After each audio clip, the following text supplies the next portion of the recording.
Hi అండి, good morning. ఈరోజు మా ఇంటి వంటగా వేరుశనగ గుండ్లు దోరగా వేయించుకున్నాను ఈ విధంగా. అలాగనే ఎండుమిర్చిని కూడా ఈ విధంగా దోరగా వేయించుకొని పక్కన పెట్టుకోవాలి. ఒక కడాయిలో 1 టేబుల్ స్పూన్ ఆయిల్ తీసుకొని 5-6 టొమాటోస్ నేను కట్ చేసి పెట్టుకున్న దాంట్లో మగ్గించుకోవాలండి.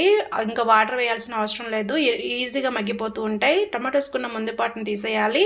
సో ఈ విధంగా గుజ్జుగా తయారవుతుంది. ఈ చట్నీ కావాల్సిన పదార్థాలు: వేరుశనగ గుళ్ళు దోరగా వేయించుకోవాలి, అలాగే జీలకర్ర, కొత్తిమీర, కరివేపాకు, కల్లుప్పు, ఎండుమిర్చి, అలాగనే ఇక్కడ వెల్లుల్లి రెబ్బలు మొత్తాన్ని ఈ రకంగా క్లీన్ చేసినటువంటి రోట్లో వేసి దంచుకోవాలి. రోటి పచ్చడి చాలా టేస్టీగా ఉంటుందండి.